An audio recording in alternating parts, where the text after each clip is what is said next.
ജോലി കിട്ടിയിട്ടുള്ള ആദ്യത്തെ 10 വർഷത്തിൽ അവൻ എടുക്കേണ്ട കാര്യം ഒരു ടേം പ്ലാനും ഒരു പെൻഷൻ പ്ലാനും, ഇല്ലെങ്കിൽ അവനൊരു പെൻഷൻ പ്ലാൻ എടുത്താലും മതി. ബേസിക്കലി ഒരു ഇമോഷണൽ പ്രോഡക്റ്റാണ്. ഇമോഷണൽ പ്രോഡക്ട്സ് എന്ന് പറഞ്ഞാൽ നമ്മൾ ആ ഒരു സ്റ്റേജിലേക്ക് വരുമ്പോൾ എന്താവും എന്നുള്ളത്. ഇതിനൊരു ലൈഫ് കവറേജ് ഒന്നുമില്ല, ഒരു സാധനമില്ല. പക്ഷേ പെൻഷൻ പ്ലാൻ ഇല്ലാത്തവൻ ഏറ്റവും വലിയ മണ്ടനാണ്. പിള്ളേരുടെ ചിന്താഗതിക്കനുസരിച്ച് അവരുടെ ഫ്രണ്ടായിട്ട് നിന്നുകൊണ്ട് അവർക്ക് എന്താ വേണ്ടതെന്നുള്ളത് പറഞ്ഞു കൊടുക്കാനായിട്ടും സപ്പോർട്ട് ചെയ്യാനുള്ളൊരു പേരൻ്റായിട്ട് നിൽക്കണം. ആ പേരൻറ്റിന് എന്തെങ്കിലും സംഭവിച്ചു കഴിഞ്ഞാൽ ഈ സപ്പോർട്ട് ചെയ്യുകയാണെങ്കിൽ അവൻ ജീവിതകാലം മുഴുവൻ, അവൻ മരിക്കുന്നോടം വരെ ഈ കാര്യം മറക്കത്തുമില്ല, മക്കളിലേക്ക് പറഞ്ഞു കൊടുക്കുകയും ചെയ്യും. ഇത് ചൈൽഡ് പ്ലാനിലല്ലാണ്ട് വേറെ ഒരു പ്ലാനിലും ഒരു ഇൻവെസ്റ്റ്മെൻറ്റ് പോർട്ട്ഫോളിയോയിൽ നമുക്ക് കൊടുക്കാൻ പറ്റത്തില്ല. So preferably child plan. അതിനകത്ത് നമുക്ക് കുറേ റൈഡേഴ്സ്, ഇപ്പം ഞാൻ പറഞ്ഞ വേവർ ഓഫ് പ്രീമിയം, WOP നമ്മൾ പറയുന്ന ഷോർട്ട് ഫോമിൽ വേവർ ഓഫ് പ്രീമിയം പോലെ തന്നെ നമുക്ക് കുറേ റൈഡേഴ്സ് ആഡ് ചെയ്യാം. അതേപോലെ തന്നെ നമ്മൾ ആദ്യം പറഞ്ഞ family financial planning versus family future financial planning, അങ്ങനെയുള്ളവർക്ക് കൊടുക്കാൻ പറ്റിയൊരു നല്ല പ്ലാനാണ് ഗ്യാരണ്ടീഡ് പ്ലാൻ. ഇപ്പം മാർക്കറ്റിൽ അതൊരു എൻഡോമെൻറ്റ് പ്ലാൻ അല്ല, ഒരു മിക്സ് ഓഫ് ഇറ്റ്. അതെന്ന് വെച്ചാൽ ഒരു ഹൈബ്രിഡ് പോലെ. ഇപ്പം ഫോർ എക്സാമ്പിൾ ഹസ്ബൻഡ് വൈഫിന് വേണ്ടി എടുക്കുന്നുണ്ടെങ്കിൽ we can add MWP act. MWP act എന്ന് പറഞ്ഞാൽ മാരീഡ് വുമൺ പ്രോപ്പർട്ടി ആക്ട്. അതും കൂടെ രജിസ്റ്റർ ചെയ്ത് കഴിഞ്ഞാൽ കുട്ടികൾക്ക് ഒന്നും തൊടാൻ പറ്റത്തില്ല.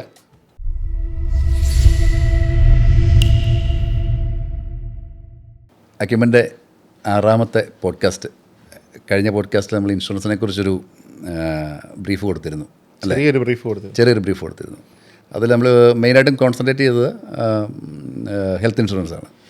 ഹെൽത്തിനകത്തുള്ള കുറേ സംശയങ്ങൾ മാത്രം പറഞ്ഞു എന്നുള്ളൂ, ഒരു ഇൻഡെപ്ത് ആയിട്ടുള്ള ഒരു നോളജിലേക്ക് പറഞ്ഞില്ല. ഓക്കെ. അപ്പോൾ കഴിഞ്ഞ പ്രാവശ്യം നമ്മൾ ചെയ്ത വീഡിയോ കണ്ടിട്ട് ഒരുപാട് ആൾക്കാർ കുറേ കമൻസും കുറേ സംശയങ്ങളും ഒക്കെ ചോദിച്ചിട്ടുണ്ട്. ഐ തിങ്ക് എനിക്ക് നല്ല കോൾസ് വന്നിട്ടുണ്ടായിരുന്നു. സംശയങ്ങളാണ് എല്ലാവരുടെയും പ്രശ്നം. അപ്പോൾ എക്സിസ്റ്റിംഗ് ആയിട്ടുള്ള പോളിസികൾ എന്താ ചെയ്യാൻ പറ്റും. അപ്പോൾ എനിക്ക് കുറേ മെസ്സേജസ് ഉണ്ടായിരുന്നു, എങ്ങനെ കുറേ എന്ത് ചെയ്യാൻ പറ്റുമോ അത്, അല്ലെങ്കിൽ എനിക്ക് ഇങ്ങനെ ഇൽനെസ് ഉണ്ടായിരുന്നു, ഞാൻ ഡിക്ലെയർ ചെയ്തിട്ടില്ല, PD ഉണ്ടായിരുന്നു, ഡിക്ലെയർ ചെയ്തിട്ടില്ല, ഇനി അത് ആഡ് ചെയ്യാൻ പറ്റുമോ, നെക്സ്റ്റ് ടൈം അത് ക്ലെയിം വന്നു കഴിഞ്ഞാൽ എനിക്ക് കിട്ടുമോ, അങ്ങനെ കുറേ ഒത്തിരി ഞങ്ങൾ പോളിസി അയച്ചു തരട്ടെ. അത് 2-3 പോളിസി എനിക്ക് കിട്ടിയിട്ടുണ്ടായിരുന്നു. ഓക്കെ, അയച്ചു തരട്ടെ, ഒന്ന് നോക്കിയിട്ട് പറയാൻ പറ്റുമോ എന്നൊക്കെ ചോദിച്ചിട്ടുണ്ടായിരുന്നു. ഓക്കെ. അപ്പോൾ എല്ലാവരോടും അയക്കാൻ പറഞ്ഞിട്ടുണ്ട്. അപ്പം കുറേ പേരൊക്കെ വിളിച്ചിരുന്നു, കുറേ പേര് അയച്ചിരുന്നു, അതിനുള്ള സൊല്യൂഷൻസ് കൊടുത്തിരുന്നു, കുറേ പേർക്ക് കോഡ്സ് കൊടുത്തിരുന്നു, അതിനകത്ത് എങ്ങനെ എൻഡോഴ്സ് ചെയ്യണം, ആഡ് ചെയ്യണം എന്നുള്ളതൊക്കെ കുറേയൊക്കെ പറഞ്ഞു. കുറേ പേര് മെസ്സേജ് ആയിട്ട് തന്നെ അയച്ചിട്ടുണ്ട്, വെളിയിൽ നിന്നൊക്കെ ആൾക്കാർ അയച്ചിട്ടുണ്ട്. ഓക്കെ. എനിവേ അത് നമുക്കൊന്ന് ടേക്കപ്പ് ചെയ്യാം. നമുക്ക് ഈ ഒരു പോഡ്കാസ്റ്റിനകത്ത് ഇതുവരെ ആരും ഒരുപാട് ഇങ്ങനെ എലാബറേറ്റ് ആയിട്ട് കവർ ചെയ്ത് പോയിട്ടുള്ള ഒരു പോർഷനല്ല, അല്ലെങ്കിൽ ഒരു സബ്ജക്റ്റ് അല്ല നമ്മൾ ഇന്ന് ഡിസ്കസ് ചെയ്യുന്നത്. ലൈഫ് ഇൻഷുറൻസിനെ കുറിച്ചാണ്. അത് വലിയൊരു ടോപ്പിക്കാണ് സാറേ. എല്ലാവരും വളരെ ചെറുതാണ് എന്ന് പറയുന്ന ഒരു സില്ലി ടോപ്പിക്. പക്ഷേ when it comes to an emotional അല്ലെങ്കിൽ ഒരു റെസ്പോൺസിബിൾ ഫാമിലി എന്ന് പറയുമ്പം it has a lot of value and meaning. അപ്പോൾ അത് നമുക്കൊന്ന് ഡിസ്കസ് ചെയ്യുന്നത് വളരെ നല്ലതാണെന്നാണ് എൻ്റെ വിശ്വാസം. കറക്റ്റ്. അപ്പം ഈ ലൈഫ് ഇൻഷുറൻസ്, ടേം ഇൻഷുറൻസ്, നമ്മൾ കഴിഞ്ഞ പ്രാവശ്യം പറഞ്ഞ പോലെ തന്നെ ഹെൽത്ത് ഇൻഷുറൻസ്, SIP, ഇങ്ങനെ കുറച്ച് കാര്യങ്ങളാണല്ലോ ഒരു മനുഷ്യന് ആവശ്യമായിട്ടുള്ളത്. അതെ. ഞാൻ കഴിഞ്ഞ പ്രാവശ്യവും പറഞ്ഞു, വായു, ജലം, ഭക്ഷണം എന്ന് പറഞ്ഞ പോലെ 3 എലമെൻ്റാണ് നമുക്ക് വേണ്ടത്. അപ്പോൾ നമ്മൾ ഫുള്ളി ഇൻഷുർഡ് ആയിരിക്കണം, 100%. ഇപ്പോഴത്തെ കാലത്ത് ഫുള്ളി ഇൻഷുർഡ് ആയിരിക്കണം. അത് ഹെൽത്ത് വേണം, ലൈഫ് വേണം, ഈവൻ ടേം വേണം. അതെ. ടേമിനെ കുറിച്ച് നമ്മൾ കഴിഞ്ഞ പ്രാവശ്യം വളരെ ഷോർട്ടായിട്ടൊന്ന് പറഞ്ഞ് നിർത്തിയിട്ട് പോയി. ഒരു ATM മെഷീൻ മാത്രം പറഞ്ഞ് നിർത്തിയത്. അതെ. നമ്മളൊരു ATM മെഷീൻ ആകാതെ എങ്ങനെ എനിക്കൊരു കാര്യം പറയാനുള്ളത്, അത് നമ്മുടെ പോഡ്കാസ്റ്റ് കഴിഞ്ഞപ്പോൾ തന്നെ എനിക്കൊരു ഫീൽ ചെയ്തത്, നമ്മുടെ ലൈബിലിറ്റിക്ക് ഈക്വലായിട്ടെങ്കിലും അറ്റ്ലീസ്റ്റ് ടേം ഇൻഷുറൻസ് എടുത്ത് വെക്കണം. ഇല്ലെങ്കിൽ നമ്മൾ നമ്മുടെ വീട്ടുകാരെ ചീറ്റ് ചെയ്യുന്ന വിളിക്കും. തീർച്ചയായിട്ടും. ഇത്രയും നാൾ നമ്മളൊരു 15-20 വർഷം അല്ലെങ്കിൽ 30 വർഷം പേരൻസിനോ അല്ലെങ്കിൽ സിബ്ലിങ്സിന്, വൈഫിന്, കുട്ടികൾക്ക് അവർക്കെല്ലാം ഫീഡ് ചെയ്തിട്ട് ഒരു സുപ്രഭാതത്തിൽ നമ്മൾ എല്ലാം ലോണിലാണല്ലോ. ഒരു 90% ആൾക്കാർ ലോണിലാണ് ഓടിക്കൊണ്ടിരിക്കുന്നത്. അംബാനി പോലും ലോണിലാണ് ഓടിക്കൊണ്ടിരിക്കുന്നത്. അപ്പോൾ ലാസ്റ്റ് ഇൻ ഫൈൻ മോർണിംഗ് നമുക്ക് എന്തെങ്കിലും സംഭവിച്ചു, അല്ലെങ്കിൽ നമുക്ക് ജോലി ചെയ്യാൻ പറ്റാതെ പോയി. അപ്പോൾ ആ സമയത്ത് വീടിൻ്റെ ലോണുണ്ട്, കാറിൻ്റെ ലോണുണ്ട്, കുട്ടികളുടെ എഡ്യൂക്കേഷൻ ലോണുണ്ട്. ലോണാണല്ലോ ഇപ്പം നമ്മൾ മുമ്പേ പറഞ്ഞ പോലെ. അപ്പോൾ ഇത് അടയ്ക്കാൻ പറ്റാതെ പോകുന്നൊരു സിറ്റുവേഷനിൽ എനിക്ക് എന്തെങ്കിലും സംഭവിച്ചു കഴിഞ്ഞാൽ, എനിക്ക് എന്തെങ്കിലും സംഭവിച്ചു കഴിഞ്ഞാൽ നാളെ എൻ്റെ വീട്ടിൽ ബാങ്കുകാർ വന്ന് കയറി ചോദിക്കരുത്, അല്ലേ? ലോൺ അടച്ചില്ല, അല്ലെങ്കിൽ അത് കവർ ചെയ്യാൻ വേണ്ടിയിട്ടെങ്കിലും എൻ്റെ ഒരു ലൈബിലിറ്റി 50 lakhs ഉണ്ടെങ്കിൽ ആ 50 lakhsനെങ്കിലും നമ്മൾ ടേം ഇൻഷുറൻസ് എടുത്ത് വെക്കണം എന്നാണ് നമ്മൾ കഴിഞ്ഞ പ്രാവശ്യം പറഞ്ഞത്. അപ്പോൾ കുറച്ചുകൂടെ അതിനെക്കുറിച്ചൊന്ന് രജിസ്റ്റർ പറയണം. അതിനെക്കുറിച്ച് അത് ഒരു ബേസിക് ഒരു ലയബിലിറ്റി കവറേജ് ആണ് ഇപ്പോൾ സാറ് പറഞ്ഞേക്കുന്നത്. ബേസിക്കലി അതെങ്കിലും വേണമെന്ന് ഞാൻ പറഞ്ഞു. അതേലും വേണം എന്നുള്ളതാണ്. അതിലൊരു ഓൾമോസ്റ്റ് ഒരു 70-80% ആൾക്കാരും കവേർഡാണ്. ലൈക്ക് ഒരു ഹൗസിംഗ് ലോൺ എടുക്കുമ്പോൾ അതിൻ്റെ മേളിലൊരു ലോൺ പ്രൊട്ടക്ഷൻ കൊടുക്കാറുണ്ട്. അതുപോലെ തന്നെ അവരുടെ PLO എന്തെങ്കിലും ലോൺ എടുത്തു കഴിഞ്ഞാൽ ബാങ്കിൽ നിന്ന് തന്നെ നമുക്ക് അവർക്ക് ലോൺ പ്രൊട്ടക്ഷൻ കൊടുക്കും. പക്ഷേ അതുകൊണ്ട് അവരുടെ ഫാമിലി സ്റ്റാൻഡേർഡ്സ് സ്റ്റെബിലൈസ്ഡ് ആയി പോകുന്നുണ്ടോ എന്നുള്ള ചോദ്യത്തിന് ഉത്തരം ഒരു ബിഗ് നോയ. ഞാൻ അത് ഒന്ന് ഒബ്ജക്റ്റ് ചെയ്യണം. കഴിഞ്ഞ ഒരു 7-8 മാസം മുമ്പ് ഇപ്പോൾ നമുക്കൊരു എക്സ്പീരിയൻസ് ഉള്ളത് പറയാമല്ലോ. എൻ്റെ പേഴ്സണൽ എക്സ്പീരിയൻസിൽ എൻ്റെ ബ്രദർ ഒരു വീട് പണിയുണ്ട്. അവൻ NRI ആണ്. അവൻ കുറച്ച് ഫണ്ട് അവൻ ലോൺ എടുക്കുന്നുണ്ട്. നോർമലി ഞാനാണ് എൻ്റെ കാര്യങ്ങളെല്ലാം അവിടെ ചെയ്തു കൊടുത്തത്. സോ എന്നെ അവൻ ഇത് ചെയ്തിരിക്കുന്നതുകൊണ്ട് ഞാനാണ് ബാങ്കിൽ പോയത്. ബാങ്കുകാർ ലോൺ അഗൈൻസ്റ്റ് ഇൻഷുറൻസ് എടുത്തിട്ടുണ്ട്. എന്തിനാണെന്നറിയുമോ? ആ വീടിന് മാത്രം, അവരുടെ ലോണിൻ്റെ ബാധ്യതയ്ക്ക് മാത്രം, ആ വീടിന് മാത്രം. ആ വീടിന് എന്തെങ്കിലും സംഭവിച്ചാൽ ആ പൈസ കിട്ടും. അതല്ലാണ്ട് അടയ്ക്കുന്ന ആൾക്കോ എന്തെങ്കിലും സംഭവിച്ചാൽ അതിനകത്ത് ഒരു ഇതുമില്ല.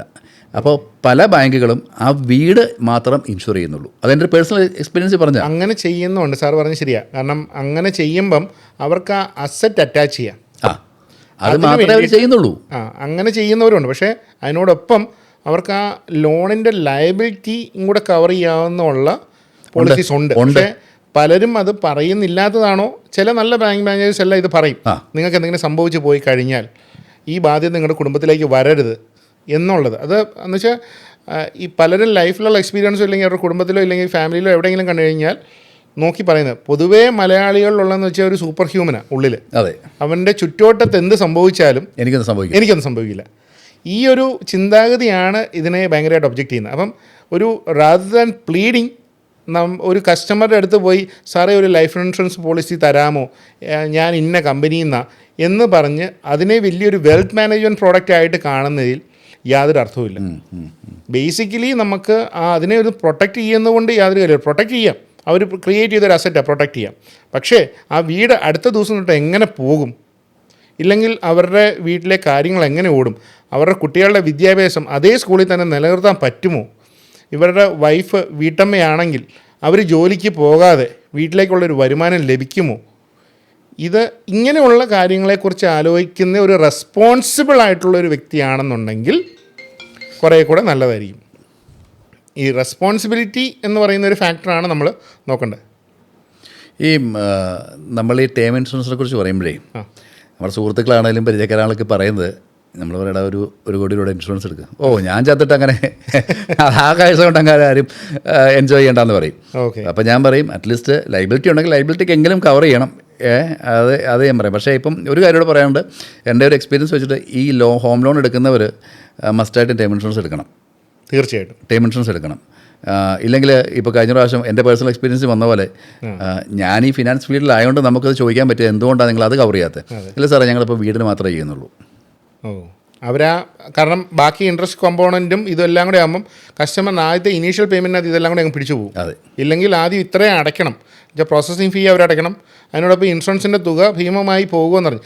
അതിന് വേണമെങ്കിൽ അവർക്ക് EMI മോഡലിലേക്ക് മാറ്റാം. ഇല്ലെങ്കിൽ EMI മോഡലാണ് അത് പോകുന്നത് എന്നാണ് എൻ്റെ ഒരു ഇത്. ഇല്ല, ആനുവലൈസ്ഡ് ആയിട്ട് പിടിച്ചു പോകുന്നതുകൊണ്ട് എനിക്കറിയില്ല അതിനെക്കുറിച്ച്. പക്ഷേ അത് ചെയ്യുന്നില്ല, പലർക്കും ചെയ്യണം എന്നുള്ളതാണ് എൻ്റെ ഒരു പേഴ്സണൽ സജഷൻ. വളരെ നല്ലതാണ്. കാരണം ഇത് ഇപ്പോൾ ഒരു വീടിൻ്റെ കാര്യം മാത്രമാണ് നമ്മൾ ഈ എടുക്കുന്നത്. പക്ഷേ നമ്മൾ ഈ അസറ്റ് ക്രിയേഷനകത്ത് നമ്മൾ നോക്കുമ്പോൾ ഈ വീടിൻ്റെ ലോണിന് നമ്മൾ ഇരട്ടി, നമ്മൾ ഇത്രയും ടെന്യൂർ കൊണ്ട് ഇപ്പോൾ ഒരു 50 ലക്ഷം രൂപയുടെ ഒരു വീട് പണിയാണെങ്കിൽ 1 കോടി രൂപയോളം അവനത് ലോണും എല്ലാം കൂടി ആയിട്ട് അടച്ചു തീരും. അപ്പം മോർ ദാൻ ദാറ്റ്. അപ്പം ഈ വ്യക്തിയുടെ ബേസിക് ലോൺ കവർ ചെയ്യുക എന്നുള്ളതല്ലാതെ അവർക്കൊരു അസറ്റ് ക്രിയേഷൻ ഇല്ലെന്നുണ്ടെങ്കിൽ, ഒന്നെങ്കിൽ ഇത് ബേസിക്കലി എടുത്തിട്ടില്ലെന്നുണ്ടെങ്കിൽ ആ വീട് പോകും, പിന്നെ അവർ വഴിവക്കിലേക്ക് വരും. ഇല്ലെങ്കിൽ പൊതുവേ ചെയ്യുന്ന എന്താ, പേരൻസിൻ്റെ അടുത്തേക്ക് കുട്ടികളുമായിട്ട് പോകും, ഇല്ലെങ്കിൽ പിന്നെ ആ വീട്ടമ്മ ജോലി തപ്പിപ്പിടിച്ച് പോകും. പണ്ടൊക്കെ ആണെങ്കിൽ ഗവൺമെൻറ്റിലൊക്കെ ആണെങ്കിൽ ആ ഡിസീസ്ഡിൻ്റെ ഡിപ്പെൻഡൻറ്റിന് നമുക്ക് ജോലിക്ക് കയറാൻ പറ്റും. ഇപ്പം അങ്ങനെയുള്ള സ്കീമുകളും ഇല്ല. മോസ്റ്റ്ലി എല്ലാവരും പ്രൈവറ്റ് ഫേംസിലേക്കാണ് വർക്ക് ചെയ്യുന്നത്. അപ്പോൾ അങ്ങനെയൊരു സ്കോപ്പില്ല. അപ്പോൾ പിന്നെ എങ്ങനെ ജീവിക്കും എന്നുള്ളതിനാണ് ഈ റെസ്പോൺസിബിലിറ്റി എന്ന് പറയുന്ന ആ ഫാക്ടർ മേജർലി വർക്ക് ചെയ്യുന്നത്. അപ്പം ഒരു എല്ലാ വ്യക്തികളുടെയും വിവാഹം നടക്കുന്നത് ഒന്നെങ്കിൽ ഒരു ഇത് ഹിന്ദു പ്രകാരമാണെങ്കിലും ക്രിസ്ത്യൻ പ്രകാരമാണെന്നുണ്ടെങ്കിലും ഇസ്ലാം പ്രകാരമാണെങ്കിൽ ഏതാണെങ്കിലും അതിനകത്ത് പറയുന്നുണ്ട്, നമ്മൾക്ക് ഉടുക്കാനും ഉറങ്ങാനും തുണിയൊന്നും ഇല്ലെങ്കിലും നീ അവളെ ഉടുപ്പിക്കണം, നമുക്ക് കഴിക്കാനില്ലെങ്കിലും അവൾക്ക് കൊടുക്കണം എന്നതിൽ വിശ്വസിക്കുന്നവൻ വിവാഹം കഴിക്കുന്നതോ ഇല്ലെങ്കിൽ ഒരുമിച്ച് ജീവിക്കുന്നതാണ്. വിവാഹത്തിൻ്റെ ഇപ്പം ആ ലൈൻ ഓഫ് തോട്ട്സ് മാറിക്കൊണ്ടിരിക്കുകയായതുകൊണ്ട് ഒരുമിച്ച് ജീവിക്കുന്നവരാണെങ്കിലും ഈ ഒരു കണ്ടൻറ്റ് മാൻഡേറ്ററി ആയിട്ട് എടുക്കണം. ഇല്ലെങ്കിൽ മറ്റേ ആളെ വഞ്ചിക്കുന്നതിന് തത്തുല്യോ. ഓക്കെ, നമ്മുടെ ഒരു ഫിനാൻഷ്യൽ പ്ലാനിങ്ങും ഫാമിലി ഫിനാൻഷ്യൽ പ്ലാനിങ്ങും ഓക്കെ, അതൊരു രസമുള്ള കാര്യമാണ്. ആർ യു ഫിനാൻഷ്യലി പ്ലാനിങ് എന്ന് പറഞ്ഞാൽ are you financially settled or financially free ആണോ, ലയബിലിറ്റി ഒന്നുമില്ല. ഓക്കെ, പിന്നെ ഒരു ഫാമിലി ഫിനാൻഷ്യൽ പ്ലാനിങ്, ഇത് രണ്ടും രണ്ട് ആസ്പെക്റ്റാണ്. അതെ അല്ലേ? ഇപ്പോൾ മൂന്നാമതൊരു ആസ്പെക്റ്റിന് വന്നിട്ടുണ്ട്, family future financial planning. Okay, ഈ മൂന്നാമതൊരു കണ്ടന്റും കൂടെ വന്നിട്ടുണ്ട്. കാരണം പണ്ട് നമ്മൾ 70-കളിലൊക്കെ ജീവിച്ചിരുന്ന ആൾക്കാരുടെ ട്രിപ്പിൾ എഫ് വേണ്ടേ? ട്രിപ്പിൾ എഫ് വേണ്ടത്. കാരണം 70-ൽ ജീവിച്ചുകൊണ്ടിരുന്ന വ്യക്തികൾ ആലോചിച്ചുകൊണ്ടിരുന്ന ഒരു സർക്കാർ ഉദ്യോഗസ്ഥൻ്റെ ഭാര്യയാകുക. എങ്ങനെ ഇരുന്നാലും പറ്റില്ല. സർക്കാർ ഉദ്യോഗസ്ഥനെ കാണാൻ കൊള്ളില്ല, 2 കാലുണ്ട്, പോളിയോ ബാധിച്ചു എന്നൊന്നുള്ളതൊന്നും നോക്കുന്നത്, സർക്കാർ ഉദ്യോഗസ്ഥൻ്റെ ഭാര്യയാകുക. 80-ലേക്ക് കഴിഞ്ഞപ്പോഴത്തേക്കും സർക്കാർ ജോലി മാറിയിട്ട് എഞ്ചിനീയറിംഗ് ഡോക്ടറുമായി, അത് കഴിഞ്ഞപ്പോൾ IT ആയി. അപ്പോൾ ഇപ്പം പുതിയ കണ്ടൻറ്റ് നമ്മൾ പഠിച്ചുകൊണ്ടിരുന്ന സമയം വരെ ഇതിനിടയ്ക്ക് ഗൾഫുകാരുണ്ട് കേട്ടോ. അപ്പോൾ അതിൻ്റെ ഇടയ്ക്ക് ഗൾഫുകാരുണ്ട്. പിന്നെ ഇപ്പം മൈഗ്രേറ്റ് ചെയ്തവർ, ഇപ്പം യൂറോപ്പിലൊക്കെ ജോലിയുണ്ട്. അവൻ എന്ത് ജോലിയാണെന്ന് അറിയില്ല, യൂറോപ്പിലാണോ മതി. ഗൾഫുകാരുടെ പണ്ടത്തെ ജീവിത രീതി, ഞാൻ പോയ സമയത്ത് 2017-18 ഞാൻ ഖത്തറിലുണ്ടായിരുന്നു. ആ സമയത്ത് എനിക്ക് പരിചയമുള്ളൊരു സുഹൃത്ത് 4 പെയിൻറ്റ് ഡെപ്പ ആ ബെഡിൻ്റെ കാലിൻ്റെ അവിടെ വെച്ചേക്കുക. എന്ന് വെച്ചാൽ ഇത് ഒടിഞ്ഞു പോയിരിക്കുന്നുണ്ട്, അതിൻ്റെ മേലെ കിടക്കുന്നത്. ഇങ്ങർക്ക് 1 കോടി രൂപയുടെ വീടുണ്ട് കാസർഗോഡ്. 6 പിള്ളേർ, 1 കോടി രൂപയുടെ വീടും. നാട്ടിൽ പോകുമ്പോൾ അന്നത്തെ കാലത്ത് അപ്പം 1 കോടി രൂപയുടെ വീടിൻ്റെ പുറമെ പുള്ളി നാട്ടിൽ പോകുമ്പോൾ പുള്ളിയുടെ ഖത്തർ എയർവേസിൻ്റെ ടിക്കറ്റ് പുള്ളി അത് ക്യാൻസൽ ചെയ്തിട്ട് നേരെ ഇൻഡിഗോയിൽ എടുക്കും. ഇൻഡിഗോയിൽ കുറഞ്ഞ ഇതിലെടുത്തിട്ട് പുള്ളി ആ പൈസയ്ക്ക് റെയ്ബാൻ്റെ കണ്ണാടി, ഒരു ജീൻസ്, ഒരു ഷർട്ടുമൊക്കെ ഇട്ട് അവിടെ ഇറങ്ങി, എയർപോർട്ടിൽ ഇറങ്ങി, ഒരു ഓട്ടോ വിളിച്ച് റെയിൽവേ സ്റ്റേഷനിൽ പോയി, റെയിൽവേ സ്റ്റേഷനിൽ നിന്ന് കാസർഗോഡ് എത്തുമ്പോൾ ടാക്സി വിളിക്കും.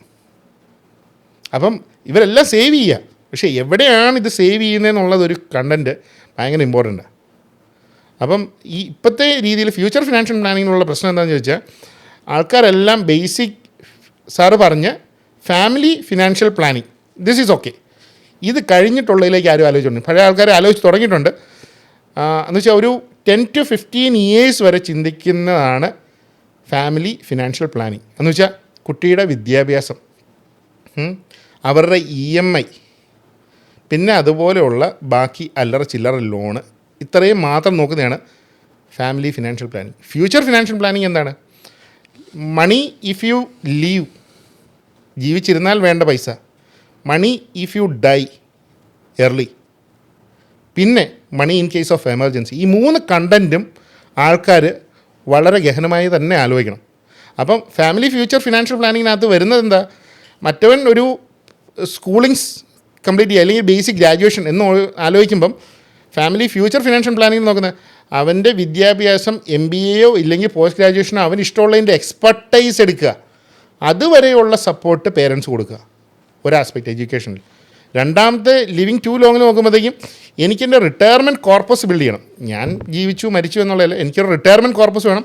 അതിലുപരി ആ കോർപ്പസ് എനിക്ക് എൻ്റെ ഡിസിഡൻസിലേക്ക് ട്രാൻസ്ഫർ ചെയ്യാൻ പറ്റണം. എന്നുവെച്ചാൽ സക്സഷൻ എന്ന് പറയുന്ന ആ വേർഡ് ശരിക്കും അപ്ലൈ ചെയ്യുന്ന ഫാമിലി ഫ്യൂച്ചർ ഫിനാൻഷ്യൽ പ്ലാനിങ്ങിലാണ്.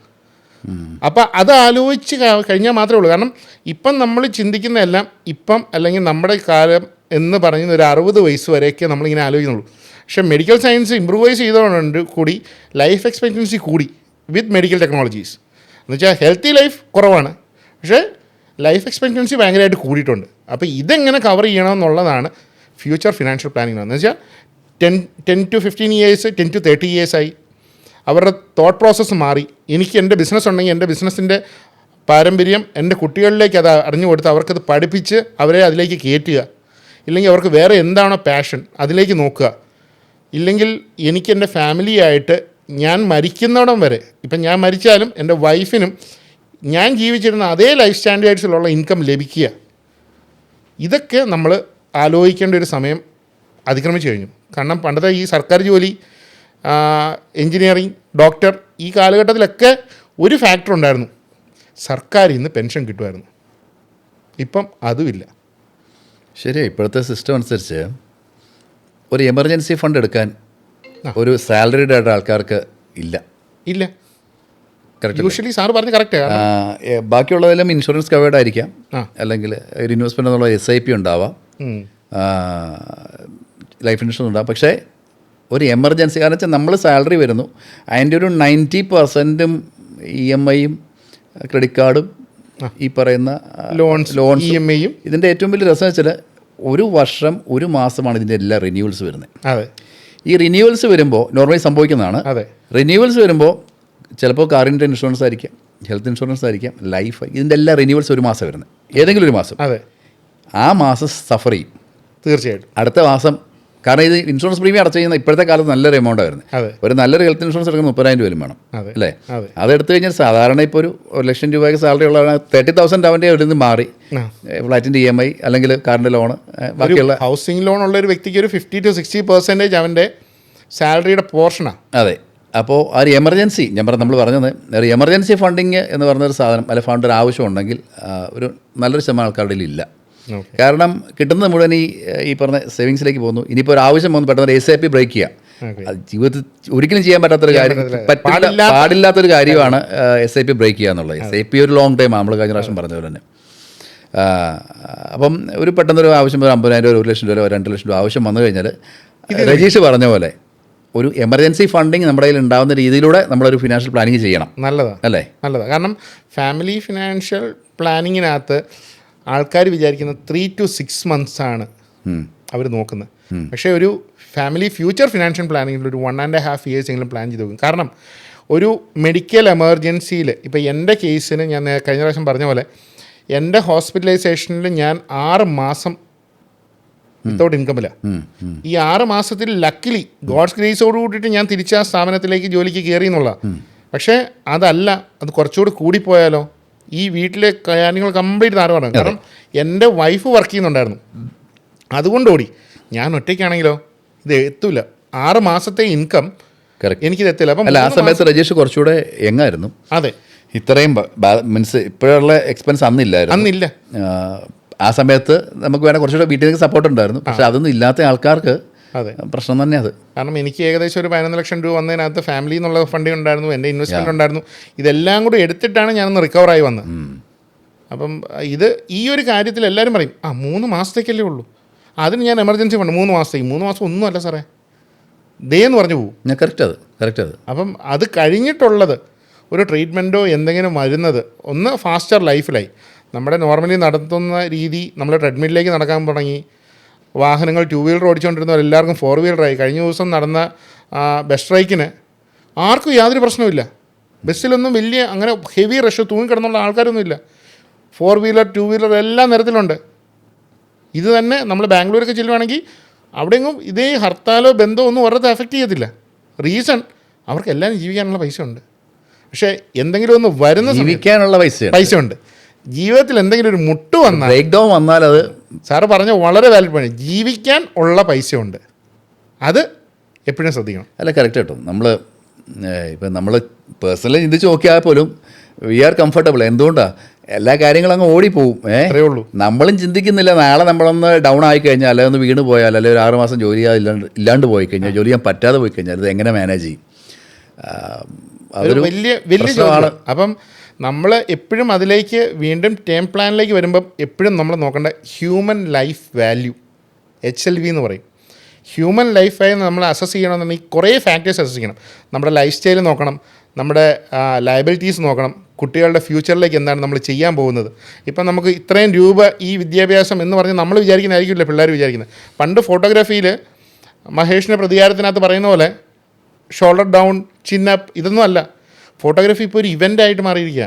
എല്ലാം നല്ല ക്ലാസ്സായിട്ട് ഫോട്ടോഗ്രാഫി നല്ല പിള്ളേരുണ്ട് മാർക്കറ്റിൽ. അപ്പം അവരതിൽ ഫോക്കസ്ഡായി മാറി അതിൻ്റെ കാര്യങ്ങൾ ചെയ്യുമ്പോഴത്തേക്കും ഒരു പർട്ടിക്കുലർ ഒരു എൻജിനീയറിങ്ങോ മെഡിസിനോ ഇതെല്ലാം അങ്ങ് മാറി.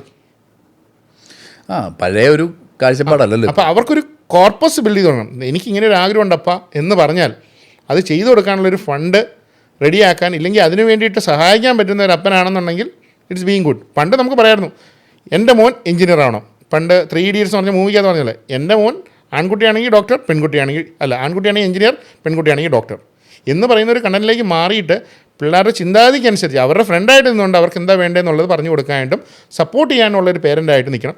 പേരൻറ്റിന് എന്തെങ്കിലും സംഭവിച്ചു കഴിഞ്ഞാൽ ഈ സപ്പോർട്ട് ചെയ്യുകയാണെങ്കിൽ അവൻ ജീവിതകാലം മുഴുവൻ അവൻ മരിക്കുന്നിടം വരെ ഈ കാര്യം മറക്കത്തുമില്ല, മക്കളിലേക്ക് പറഞ്ഞു കൊടുക്കുകയും ചെയ്യും, അവൻ എപ്പോഴും എടുക്കുകയും ചെയ്യും. ഞാനിപ്പം നേരത്തെ ഉണ്ടായിരുന്ന ഒരു സൂപ്പർവൈസർ ഉണ്ടായിരുന്നു, മിസ്റ്റർ വേണുഗോപാൽ. പുള്ളി പറഞ്ഞിട്ടുണ്ട്, പുള്ളിയുടെ വൈഫിൻ്റെ അപ്പൻ പുള്ളി മരിച്ചുപോയി. പുള്ളി എടുത്തു വെച്ചിരുന്ന ഒരു പോളിസി കൊണ്ടാണ് അവരുടെ ഫാമിലിയിൽ മുഴുവൻ ആൾക്കാരും രക്ഷപ്പെട്ടത്. ബാക്കി പറമ്പും കാര്യങ്ങളും വലിയ ജമീന്ദാർ സംഭവങ്ങളൊക്കെയാണ്. ഇതെൻ്റെ എല്ലാം പേരിൽ ലോൺ എടുത്ത് വെച്ചിരിക്കുകയാണ്. ആരോ ഒരാൾ LICയിലുള്ള ഒരു വ്യക്തി വന്ന് പറഞ്ഞ്, LIC ഏജൻ്റായിട്ട് നിൽക്കുന്ന വ്യക്തി വന്ന് അന്ന് 50 ലക്ഷം രൂപയുടെ കവറേജ് കൊടുത്തു. ഏകദേശം ഒരു 30 years ബാക്ക് ആയിരിക്കും അന്ന് കൊടുത്തേക്കുന്ന സംഭവം വെച്ചാൽ. പുള്ളി മരിച്ചു പോയി കഴിഞ്ഞപ്പോൾ ഈ പൈസ കൊണ്ടാണ് ഇപ്പോഴും അവരുടെ അമ്മ ആ LIC ഏജൻ്റെ പേര് പറയുമ്പോൾ അവരുടെ കണ്ണ് നിറയും. LIC എന്ന് പറയുന്ന ഒരു കമ്പനി അന്നുണ്ടായിരുന്ന അതായതുകൊണ്ടാണ് ഇപ്പോഴും പല കമ്പനികളിലും ലൈഫ് ഇൻഷുറൻസിനുള്ള വാല്യൂ അറിയുന്നത് ഈ എൻഡോമെൻറ്റോ സേവിങ് പ്ലാനോ വെൽത്ത് ക്രിയേഷനോ അങ്ങനെയൊന്നുമല്ല. അതിന് അനുയോജ്യമായിട്ടുള്ള കാര്യങ്ങളിൽ ഹ്യൂമൻ ലൈഫ് വാല്യൂ അറിഞ്ഞ് ചെയ്യാൻ പറ്റുന്ന ഏതൊരു ഇൻഷുറൻസ് കമ്പനിയും നമുക്ക് വാലിഡ് ആയിട്ടുള്ളതാണ്. അത് ഇന്ന കമ്പനിയുടെ ഇന്ന പ്രോഡക്റ്റ് എന്ന് പറഞ്ഞ് ഇന്ന പ്രോഡക്റ്റിന് ഇത്ര ഗ്രോത്ത് ഉണ്ടല്ലോ. പലരും എന്നോട് ചോദിക്കാറുണ്ട്, സാർ ടാറ്റ ഏജിയുടെ പ്ലാനിന് ഇത്ര ഗ്രോത്ത് ഉണ്ടല്ലോ, അപ്പം HDFCയുടെ പ്ലാനിന് ഗ്രോത്ത് ഇല്ലേ? അതിനും ഗ്രോത്ത് ഉണ്ടല്ലോ. ഗ്രോത്താണ് നോക്കുന്നത്, പൈസ ഒരിക്കലും ഡിപ്രീഷിയേറ്റ് ചെയ്തില്ല. നമ്മളിത് ബേസിക്കലി എടുക്കുന്നത് എന്താ, അവനെ പ്രൊട്ടക്റ്റ് ചെയ്യാൻ വേണ്ടിയിട്ടെന്നുള്ളൊരു കണ്ടൻറ്റ് ആരും നോക്കുന്നില്ല. അപ്പോഴും അവർ സൂപ്പർമാനാണ്. അപ്പം സൂപ്പർമാൻ എന്ന് പറഞ്ഞ് കണ്ടൻറ്റിൽ നിന്ന് മാറിയിട്ട് എൻ്റെ ഹ്യൂമൻ ലൈഫ് വാല്യൂ എങ്ങനെയാണെന്ന് അസസ് ചെയ്തിട്ട് അതിനെ എനിക്ക് കവർ ചെയ്യാൻ പറ്റുമെന്നുണ്ടെങ്കിൽ നല്ലത്. ഞാൻ ഏറ്റവും ആദ്യം എടുത്ത പ്യുവർ ടൈമാണ്. അന്ന് എനിക്ക് എൻ്റെ ലോൺസും ലയബിലിറ്റീസും ഉണ്ട്, ഫാമിലിയെ പ്രൊട്ടക്റ്റ് ചെയ്യണം എന്നുള്ളതുകൊണ്ട് ഞാൻ 75 ലക്ഷം രൂപയുടെ പ്ലാൻ എടുത്തു. അത് കഴിഞ്ഞിട്ട് എനിക്ക് പൈസ ആയതിനു ശേഷം ഞാൻ എന്ത് ചെയ്തു, ഞാൻ ഇപ്പോഴും ഓടിച്ചുകൊണ്ടിരിക്കുന്നത് term with return of purchase price ആയി, ഡ്രോപ്പ് എന്ന് പറഞ്ഞ പോളിസി. അപ്പോൾ അതിലേക്ക് ഞാൻ ഡൈവേർട്ട് ചെയ്തു. കാരണം അതിനകത്ത് അടയ്ക്കുന്നതിനകത്ത് 1 രൂപ പോലും എനിക്ക് കിട്ടത്തില്ല. പക്ഷേ എനിക്ക് അന്ന് എൻ്റെ കുടുംബത്തിനെ സംരക്ഷിക്കണം എന്നുള്ളതുണ്ട്. എനിക്ക് പൈസ കിട്ടിയില്ലേലും ഇപ്പോൾ എനിക്ക് പൈസ കിട്ടിയാൽ കുഴപ്പമില്ല എന്നുള്ളതായി. അടുത്തത് ഞാൻ വീണ്ടും ഒരു സംഭവത്തിലേക്ക് നോക്കുകയാണെന്നുണ്ടെങ്കിൽ ഒരു വെൽത്ത് ക്രിയേഷനിൽ ഞാൻ ഒരിക്കലും ഇത് നോക്കത്തില്ല, ലൈഫ് ഇൻഷുറൻസ് നോക്കില്ല. എൻ്റെ പേഴ്സ്പെക്റ്റീവ് ആട്ടോ, പൊങ്കാലിടാനില്ല, എൻ്റെ പേഴ്സ്പെക്റ്റീവാണ്. ഞാൻ അതിന് ഒരിക്കലും വെൽത്ത് ക്രിയേഷനായിട്ട് നോക്കത്തില്ല. ഞാൻ പെൻഷൻ അല്ലെങ്കിൽ റിട്ടയർമെൻറ്റ് ഞാൻ നോക്കിയിട്ടുണ്ട്. കാരണം ഞാൻ ഉണ്ടെങ്കിലും ഇല്ലേലും എൻ്റെ വൈഫ് സന്തോഷമായിട്ടിരിക്കണം. അപ്പോൾ അങ്ങനെ നോക്കുന്ന ഒരു പേഴ്സ്പെക്റ്റീവിൽ ആദ്യം എടുക്കേണ്ടത് പ്യുവർ ടൈമാണ്. പ്യുവർ ടൈമിനകത്ത് ഞാൻ എന്തെങ്കിലും സംഭവിച്ച് പോയി കഴിഞ്ഞാൽ ഹ്യൂമൻ ലൈഫ് വാല്യൂ അസസ് ചെയ്യുന്നതിൻ്റെ കാൽക്കുലേഷൻ ഞാൻ പറഞ്ഞുതരാം. അപ്പം അതിനകത്ത് ഞാൻ വാല്യുവേഷൻ എടുത്ത് എനിക്കുള്ള കവറേജ് എത്ര വേണം. ഞാനിപ്പം പ്രസൻ്റ്ലി കവേർഡ് ആയിട്ടുള്ള 1.5 കോടി രൂപയിലാണ്. 1.5 കോടി രൂപയിൽ ഞാൻ കവേർഡ് ആകുമ്പോഴത്തേക്കും ഞാൻ എൻ്റെ കാൽക്കുലേഷൻ എല്ലാം ഞാൻ നോക്കി വെച്ചിട്ടുണ്ട്. എന്നെക്കൊണ്ട് എടുക്കാൻ പറ്റുന്നതോ ഇല്ലെങ്കിൽ എന്നെക്കൊണ്ട് എൻ്റെ മോന് വേണ്ടി സപ്ലൈ ചെയ്യാൻ പറ്റുന്ന എഡ്യൂക്കേഷൻ്റെയും ബാക്കിയുള്ള എല്ലാ കാര്യങ്ങളുടെയും വെച്ചിട്ട് ഞാനൊന്ന് കാൽക്കുലേറ്റ് ചെയ്തതാണ് 1.45 വന്നത്. എനിക്ക് അന്ന് എലിജിബിൾ ആയിട്ടുള്ള 1.5 crore ഉണ്ടായിരുന്നു. അത് വെച്ച് ഞാനങ്ങ് എടുത്തു.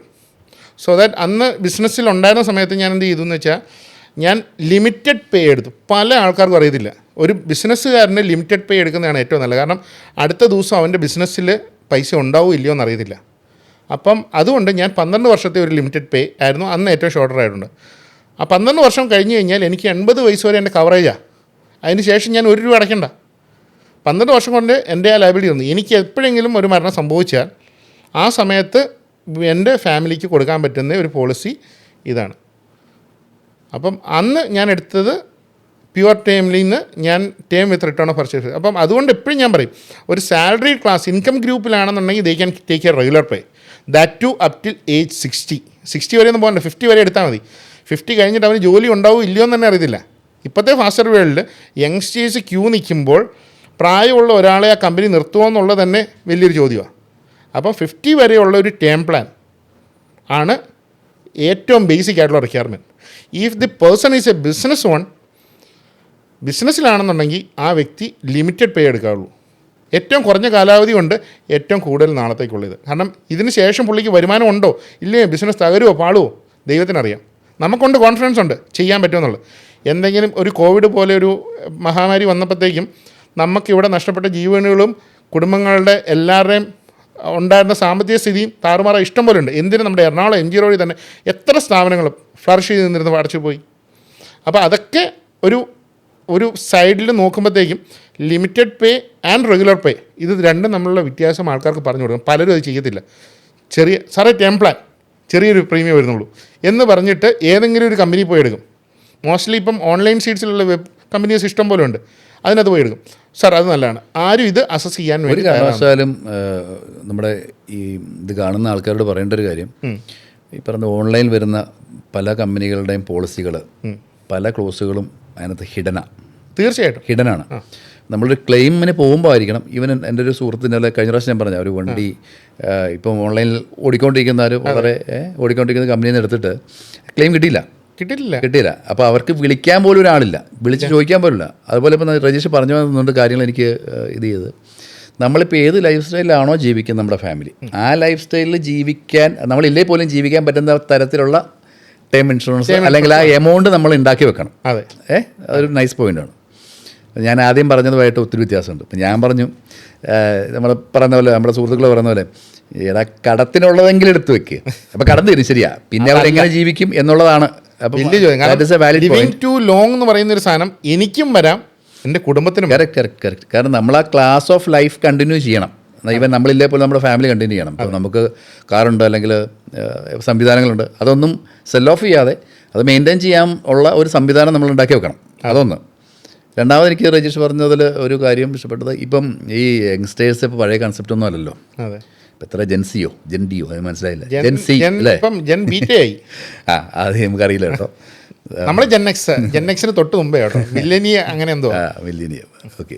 നമ്മൾ പണ്ട് പറഞ്ഞുകൊണ്ടിരുന്ന 80s kid, 70s kid, 90s kid, ഇത്ര വരെയൊക്കെ ഉള്ളൂ. അത് കഴിഞ്ഞിട്ടെല്ലാം പുതിയ നമുക്ക് ഇതെല്ലാം കാണാനുള്ള ഒരു ഭാഗ്യം ഉണ്ടായെന്നുള്ള മാത്രമേ ഉള്ളൂ.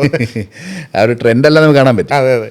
അപ്പോൾ രണ്ടാമത് നീ പറഞ്ഞൊരു കാര്യം വെച്ചാൽ, ശരി, ഇപ്പോൾ എല്ലാവരും ഒരു ഓൺട്രപ്രണർ ആകുക എന്നുള്ളൊരു ഭയങ്കര ഡ്രീം. തീർച്ചയായിട്ടും. അപ്പോൾ പിള്ളേർ പഠിച്ചു വരുമ്പോൾ തന്നെ അവരുടെ മനസ്സിൽ ഐഡിയാസ് ഉണ്ട്. ഇപ്പം ഒരുപാട് നല്ല പിള്ളേർ, അപ്പോൾ അവരുടെ നല്ല ഐഡിയാസ് പല മീറ്റിങ്ങുകളിലും പോകുമ്പോൾ ഡിസ്കഷൻ വരുന്നതാണ്. നല്ല ക്രിയേറ്റീവ് ഐഡിയാസ്. ഇവരുടെ ഐഡിയാസ് കേൾക്കുമ്പോൾ തന്നെ ഈ ഐഡിയ വിറ്റാൽ മതി, കാശ് കിട്ടും. അതെ.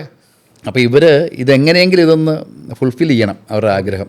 ഒരു ഓർഗനൈസേഷൻ, ഒരു ഓൺട്രപ്രണർ ആവണം. അപ്പോൾ അതിനൊരു ഒരു ഹെൽപ്പ് എന്ന് പറഞ്ഞാൽ, ഇപ്പോൾ ഒരു പേരൻറ്റിന് ചെയ്യാൻ പറ്റിയാൽ ചിലപ്പോൾ നാളെ ലോകം അറിയുന്ന ഒരു കമ്പനിയുടെ ഓണറാവും. ഇപ്പോൾ കൊച്ചിയിൽ തന്നെ ഒരു സോഫ്റ്റ്വെയർ ഓൺ ചെയ്യുന്ന, പേര് പറയുന്നില്ല, അദ്ദേഹം ഇപ്പോൾ എന്താ പറയുക, പുള്ളി അറിയുന്നത് തന്നെ ഇപ്പം ഏറ്റവും കോസ്റ്റ്ലി കാറുകൾ മേടിക്കുന്ന ഒരാളായിരുന്നു. സോ അത്രമാത്രം പുള്ളി തന്നെ, പുള്ളിയുടെ ആ ഒരു ലൈഫ് ഹിസ്റ്ററി നമ്മൾ യൂട്യൂബിലുണ്ട്, ഞാനെടുത്ത് കണ്ടതാണ്. അതൊരു ഡെഡിക്കേഷനാണ്. ആ സമയത്ത് അതൊരു സെൽഫായിട്ട് പുള്ളി ഡെവലപ്പ് ചെയ്തതാണ്. അപ്പോൾ ആ സമയത്തൊക്കെ പുള്ളിക്കൊരു ഹെൽപ്പ് ചെയ്യാൻ ആളുണ്ടായിരുന്നെങ്കിൽ കുറച്ചുകൂടെ വേറെ ലെവലിലായി പോയി. അപ്പോൾ ഇപ്പോൾ ഒത്തിരി യൂത്ത് ഒരു ഓണ്ടർപ്രണർ ആകാൻ ശ്രമിക്കുന്നുണ്ട്. അപ്പോൾ ഈ രജിസ്റ്റർ പറഞ്ഞാൽ ഒരു കോർപ്പസ് ഫണ്ട് നമുക്ക് കൊടുക്കാൻ പ്രാപ്തരാണ് നമ്മുടെ പേരൻസ് എങ്കിൽ അത് വേറൊരു ലെവലിലേക്ക് പോകും. അതെ. ഈ രണ്ട് കാര്യങ്ങൾ നമ്മൾ ഡിസ്കസ് ചെയ്തതിനകത്ത് എനിക്ക് മനസ്സിൽ പെട്ടെന്ന് തോന്നിയൊരു കാര്യം ഞാൻ പറഞ്ഞതാണ്. ഓക്കെ.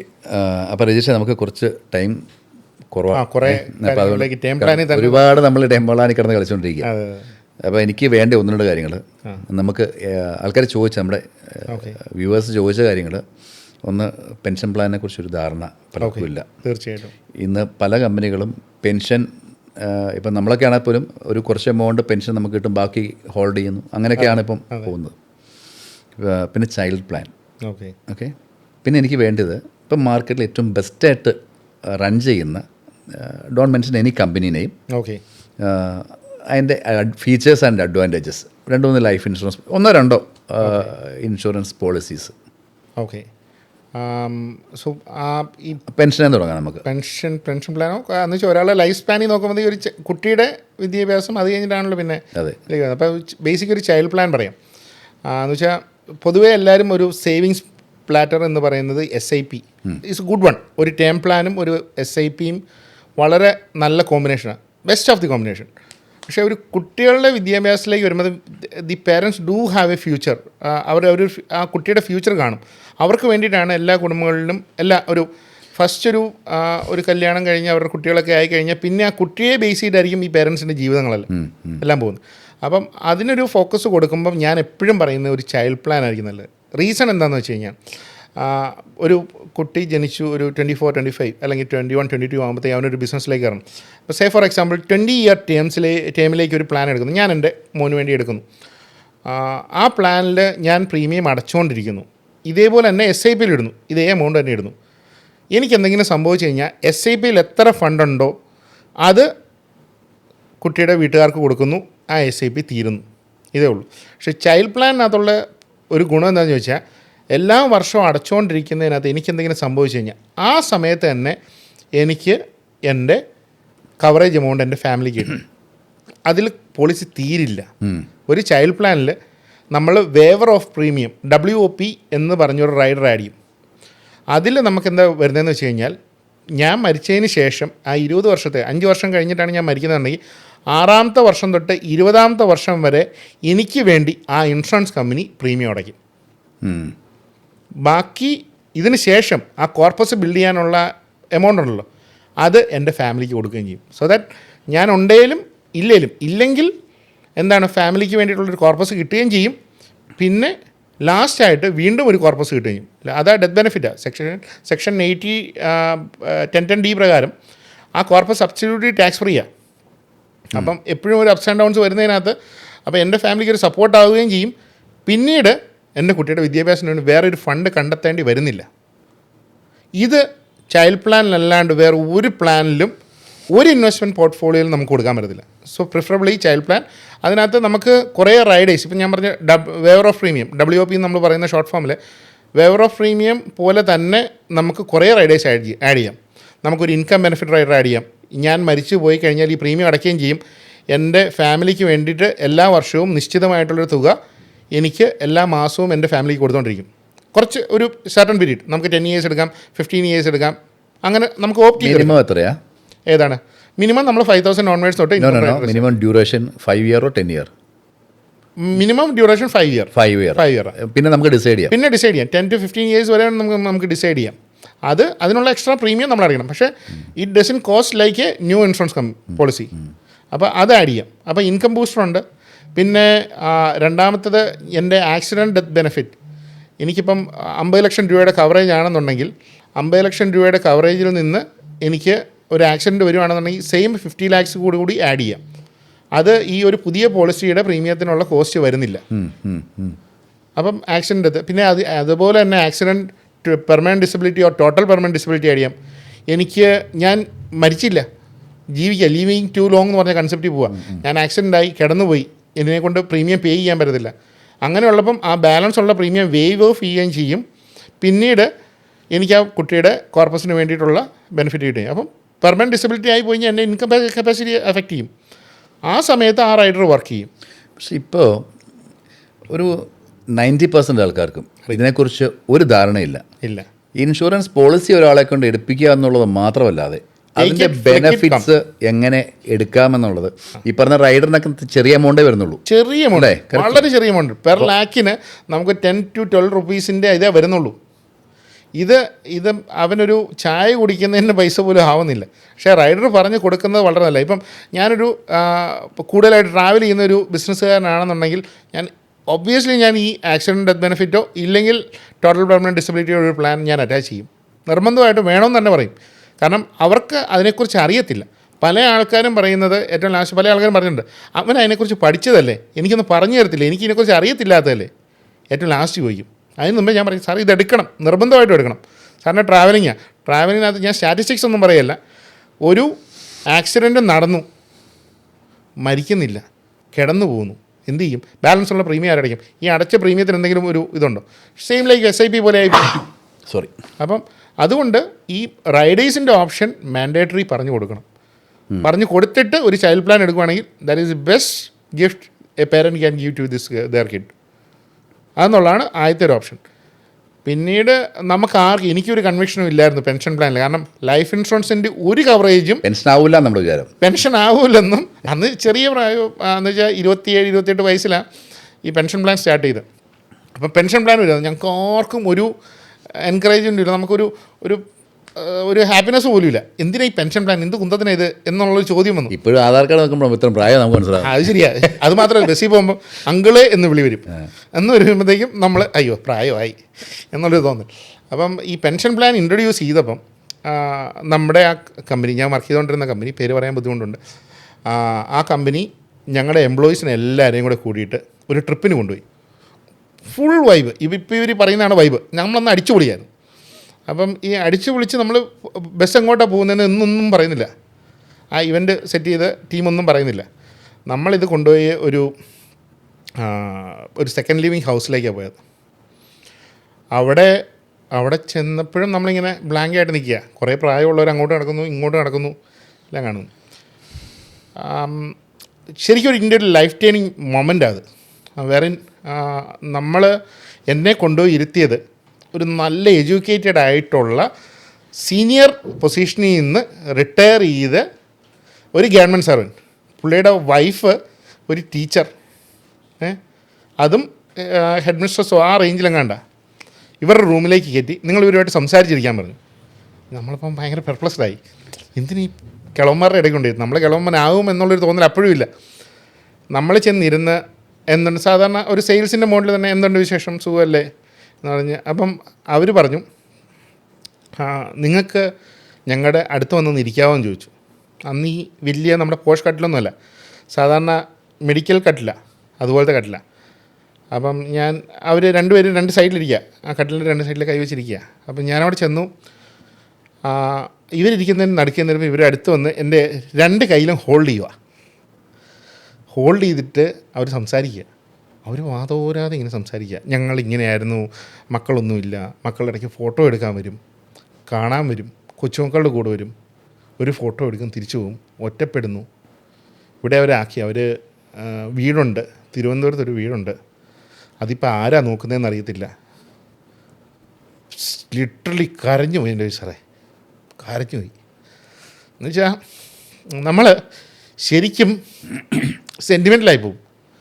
അതുപോലെ ഒരു ജീവിതം തിരിച്ച് വരുമെന്നോ ഇല്ലെങ്കിൽ എന്തിനാണ് അവർ ജീവിക്കുന്നതെന്നോ ഒരു എക്സ്പ്രഷനോ നമുക്കൊന്നും കാണാൻ പറ്റത്തില്ല.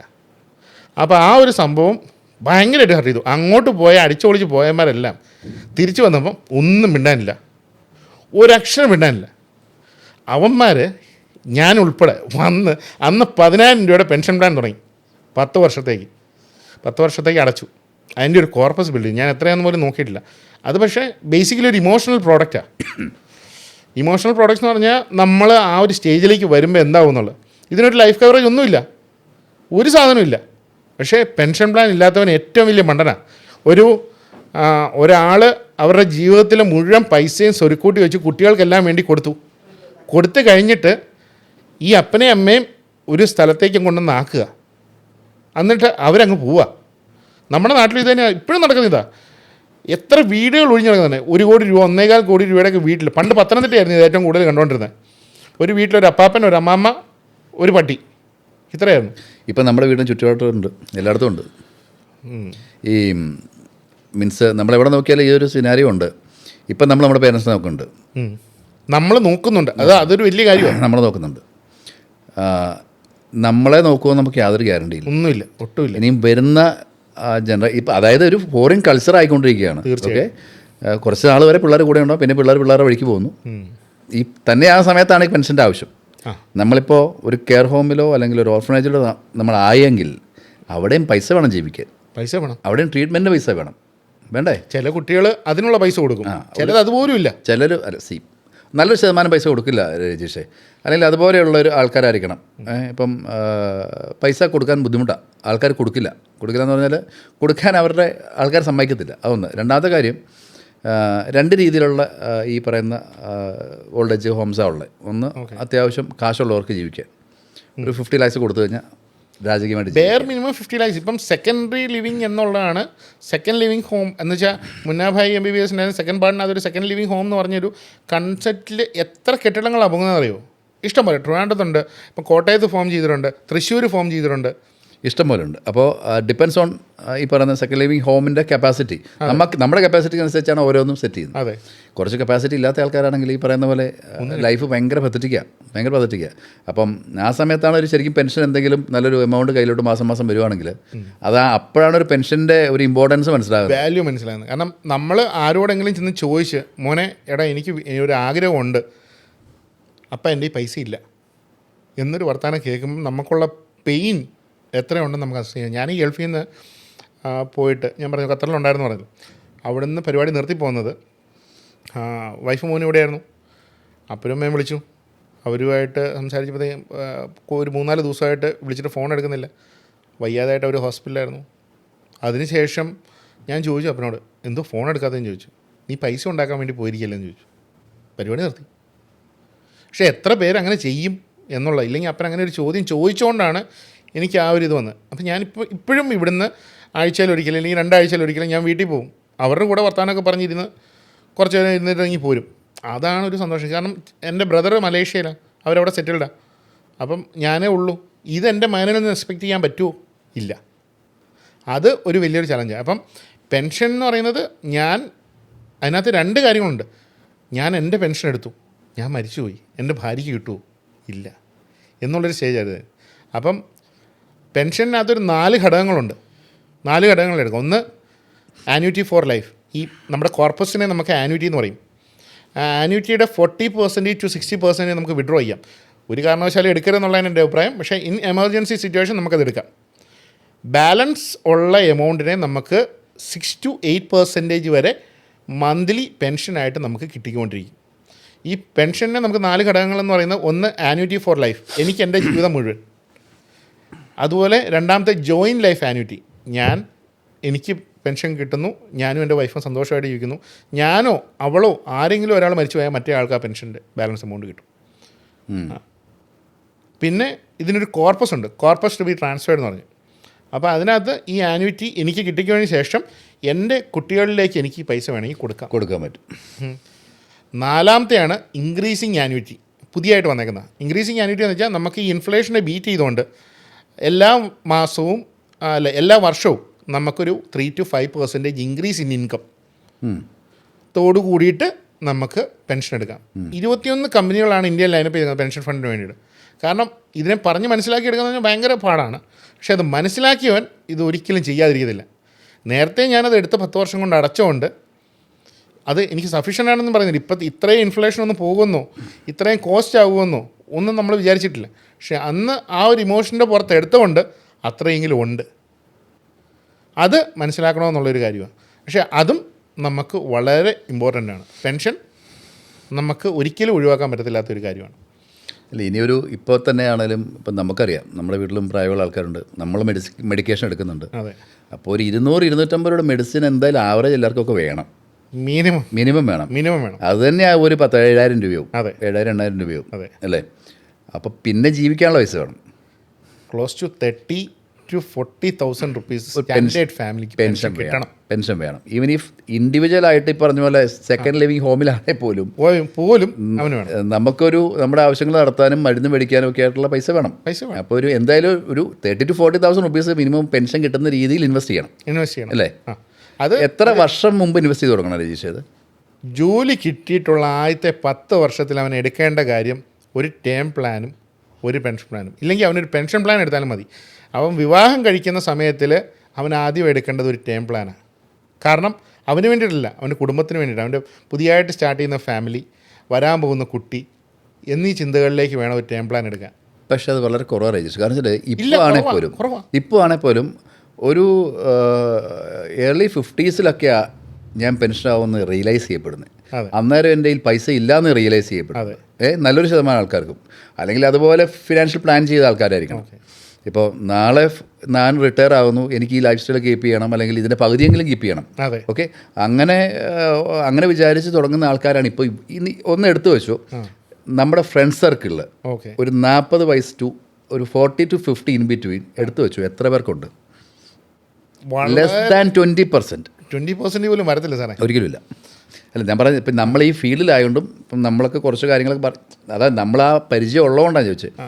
പക്ഷേ ഇതിൽ ഹെൽപ്പ് ചെയ്യാൻ പറ്റുന്നത് അവരുടെ ജീവിതം കടന്നു പോയിട്ട് അവരുടെ മക്കളിലേക്ക് പറഞ്ഞു കൊടുക്കാൻ പറ്റുന്ന മാതാപിതാക്കൾ ഇത് കാണുന്നവരുണ്ടെങ്കിൽ എപ്പോഴും ഏറ്റവും ഏർലി ആയിട്ട് പറഞ്ഞു കൊടുക്കേണ്ടത് they need to start a pension plan.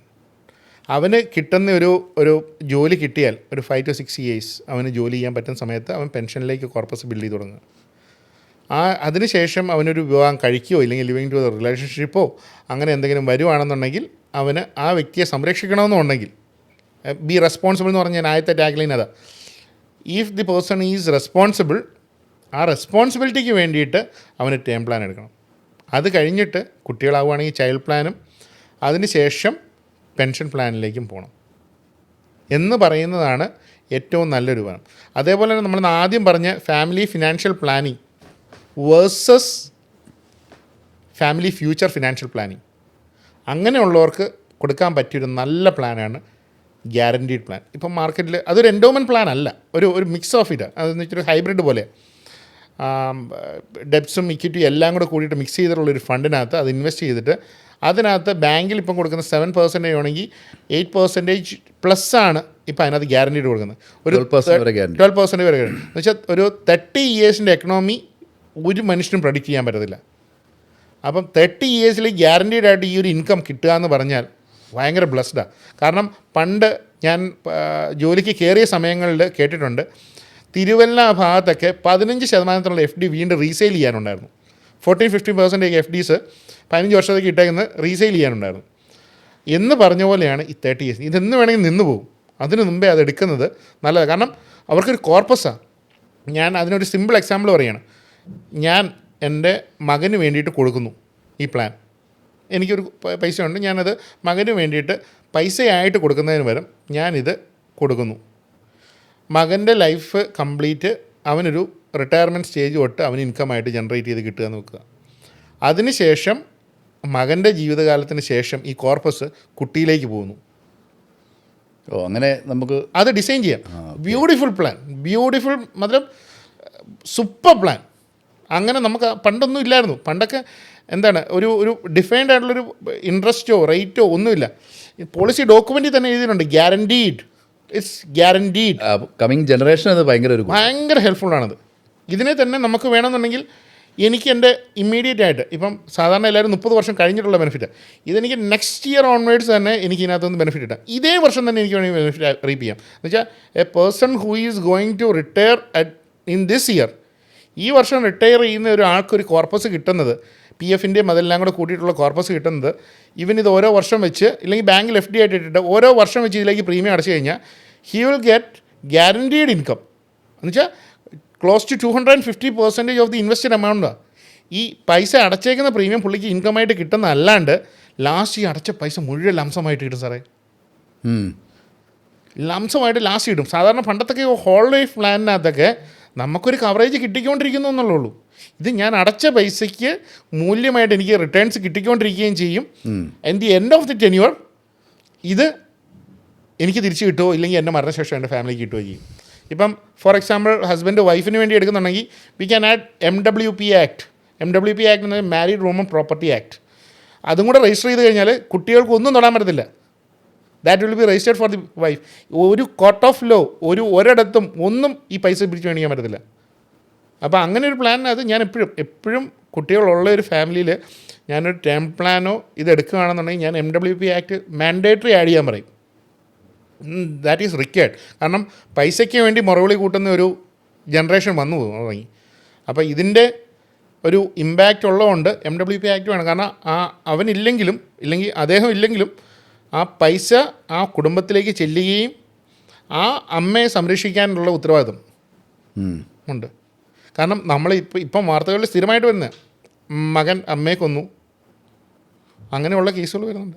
Married woman property act എന്ന് പറഞ്ഞാൽ ഇപ്പം ഭാര്യ വേറൊരാളുടെ കൂടെ പോയി എന്നുണ്ടെങ്കിൽ ആ ആക്ട് ഇൻവാലിഡായി. പിന്നെ ഈക്വൽ റൈറ്റാണ്. അതുപോലെ തന്നെ അമ്മയും മരുമോളും ഉള്ളൊരു സ്റ്റേജാണെങ്കിൽ ഒരു വ്യക്തിക്ക് പുരുഷനാണെങ്കിൽ ആ അമ്മയുണ്ടായിരിക്കും മകളും ഉണ്ടായിരിക്കും. MWP ആക്ടിനകത്ത് കൊടുത്തു കഴിഞ്ഞാൽ 50% will go to mom, 50% will go to wife. അത് ഡിസൈഡായിട്ട് നമുക്ക് കൊടുക്കാതെ. അപ്പം certain laws we need to know it and implement and guide it to the customer. അത് മാൻഡേറ്ററി ആണ്. ചിലപ്പം അവർ പറയും എന്താവാനാ ഒരു കുഴപ്പമില്ല എന്നുള്ളതൊക്കെ പറയുകയാണെന്നുണ്ടെങ്കിലും ഈ സാധനങ്ങൾ ചെയ്തു വെക്കുന്നത് ഇല്ലെങ്കിൽ ഇതിനെക്കുറിച്ച് അറിഞ്ഞു വെക്കുന്നത് വളരെ നല്ലതാണ്. അപ്പം അത് ഈ ഒരു കാര്യം ഞാൻ പെൻഷൻ പ്ലാനിനകത്താണെങ്കിലും ഏത് പ്ലാനിനകത്താണെങ്കിലും ഞാൻ മാൻഡേറ്ററി ആയിട്ട് പറയും. അപ്പം ഇപ്പോൾ ഉള്ള പ്ലാനിനകത്ത് ഒരു വെൽത്ത് ക്രിയേഷൻ അല്ല, ഒരു ഫ്യൂച്ചർ ഫിനാൻഷ്യൽ പ്ലാനിങ്ങിൽ guaranteed plan is the best. കുറേ കമ്പനികളുണ്ട്, ഇപ്പം മോസ്റ്റ്ലി എല്ലാ കമ്പനികൾക്കും ഗ്യാരൻറ്റീഡ് ഇൻകം പ്ലാൻ വന്നിട്ടുണ്ട്. അതിൽ നല്ലത് നോക്കി ചോയ്സ് ഉള്ളത് നോക്കിയിട്ട് എടുക്കുക എന്നുള്ളതേ ഉള്ളൂ. അഭിപ്രായങ്ങൾ പറഞ്ഞു കൊടുക്കുക, തീരുമാനങ്ങൾ ഫൈനൽ കസ്റ്റമറിൻ്റേതായിരിക്കും. അപ്പോൾ okay, thank you so much Raji. Okay, നമ്മുടെ ഏത് കസ്റ്റമറിനും അല്ലേ നമുക്ക് അവർക്ക് വേണമെങ്കിൽ ഒരു ഫിനാൻഷ്യൽ അഡ്വൈസ് കൊടുക്കാം. തീർച്ചയായിട്ടും അവരുടെ എക്സിസ്റ്റിംഗ് പോളിസീസ് നമുക്ക് വേണമെന്ന് റിവ്യൂ നമുക്കൊന്ന് റിവ്യൂ ചെയ്യാം. റിവ്യൂ ചെയ്തിട്ട് അവർക്ക് വേണമെങ്കിൽ ഇവൻ ഏത് പോളിസി ഇപ്പം ഡെവലപ്പ് ചെയ്തുകൊണ്ടിരിക്കുന്ന നമ്മുടെ ടൂളിൻ്റെ അതിലാണ് നമ്മളത് ചെയ്യുന്നത്. അതെ, ഓരോ ഏജ് ബ്രേക്കപ്പിലും അവർക്ക് എന്തൊക്കെ വേണം റിക്വയർമെൻറ്റ്, ഇപ്പം നിലവിലുള്ള പോളിസി അത് ഒതുങ്ങുന്നതാണോ അല്ലയോ, ആഡ് ഓൺസ് ആഡ് ചെയ്യാൻ പറ്റുമോ, അതുപോലെ തന്നെ if they leave in Tier 1 urban suburban Tier 2 cities ആണോ, അവർക്ക് എത്ര വരും അവരുടെ ലൈഫ് എക്സ്പെൻസസ് എന്നുള്ളതും ഇതെല്ലാം നമുക്ക് അസസ് ചെയ്ത് കൊടുക്കാൻ വേണ്ടി പറ്റും.